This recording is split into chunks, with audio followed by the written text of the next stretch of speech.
Bonjour, Walter Beneteau, 7 Tours de France à son actif de 2000 à 2006.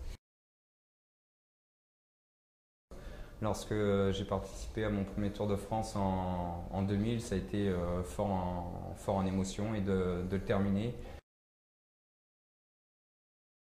En Vendée, on avait notre Jean-René Bernaudot, donc bon, évidemment c'était mon idole. Après, j'ai eu la chance d'intégrer son équipe amateur, le Vendée U, et puis de passer professionnel avec lui.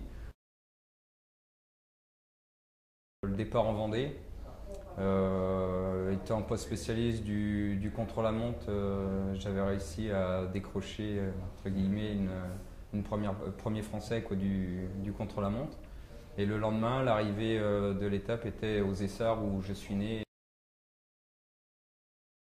Sur le Tour de France, même les moments difficiles, sur des étapes de montagne où on est dans la galère, dans les gros pétaux, en train de ramer pour essayer de rentrer dans les délais, restent des moments magiques parce que c'est le Tour, il y a du monde, il y a toute une ambiance, même à une demi-heure, 40 minutes des premiers, il y a toujours du monde pour nous encourager. Et, ça reste le Tour de France et c'est tout simplement magique.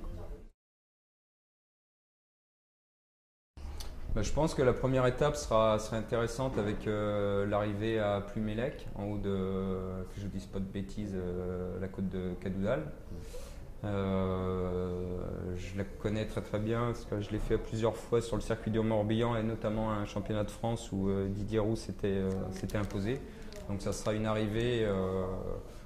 Le Tour de France y était déjà arrivé il y a quelques années et on avait vu la victoire, si ma mémoire est bonne, d'Eric Zabel, un sprinter mais qui passe quand même bien les bosses.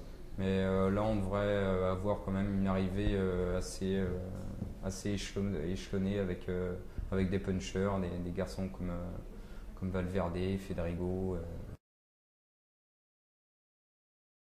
Non, mais le contre-la-montre, ça reste bien spécifique. Il faut vraiment être spécialiste dans ce domaine.